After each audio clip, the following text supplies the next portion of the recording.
भूतिया हवेली की दास्तान राजस्थान के एक दूरदराज गांव में एक पुरानी और उजड़ी हुई हवेली थी, जिसे लोग भूतिया हवेली कहते थे। गांव के बड़े बुजुर्गों का कहना था कि उस हवेली में जो भी रात गुजारने की हिम्मत करता, वो कभी वापस नहीं लौटता। हवेली में अजीब आवाजें, डरावनी परछाइयां और रहस्यमयी घटनाएं होती थीं। एक दिन अजय नाम का एक युवा जो शहर से गांव आया था, इस भूतिया हवेली की सच्चाई जानने के लिए उत्सुक हो गया। उसे गांव वालों की कहानियां अंधविश्वास लगती थीं। अजय ने ठान लिया कि वह हवेली में एक रात गुजारेगा और साबित करेगा कि भूत प्रेत जैसी कोई चीज नहीं होती। अजय ने अपने कुछ दोस्तों से भी साथ चलने की बात की, लेकिन डर के मारे कोई उसके साथ जाने को तैयार नहीं हुआ। अजय अकेला ही रात को हवेली पहुंच गया। हवेली के दरवाजे पर धूल और मकड़ियों के जाल थे, जैसे कि वो सालों से बंद हो। दरवाजे पर हल्की धक्का देते ही वो चरमराते हुए खुल गया। अंदर घुसते ही उसे एक ठंडी हवा का झोंका महसूस हुआ और उसे ऐसा लगा जैसे कोई उसकी निगरानी कर रहा हो। हवेली के अंदर अजीब सी खामोशी थी। अजय ने अपने साथ लाया हुआ टॉर्च जलाया और चारों ओर देखने लगा। हवेली में बड़े बड़े कमरे, टूटे हुए फर्नीचर और धूल की मोटी परतें जमी हुई थीं।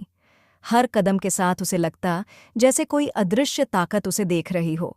आधी रात होते होते हवेली के अंदर की हवा और भी भारी लगने लगी।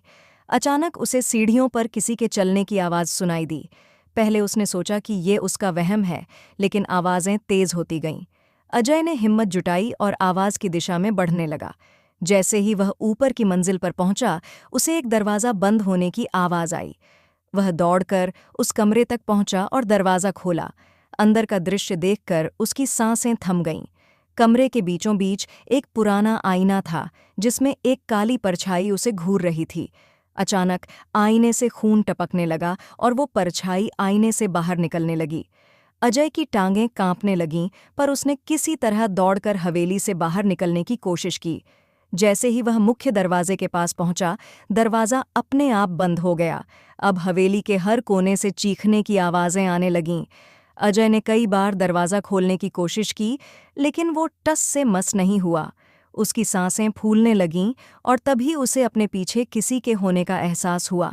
वह डर के मारे पीछे मुड़ा और सामने वहीं काली परछाई थी। उसकी लाल लाल आंखें अजय को घूर रही थीं।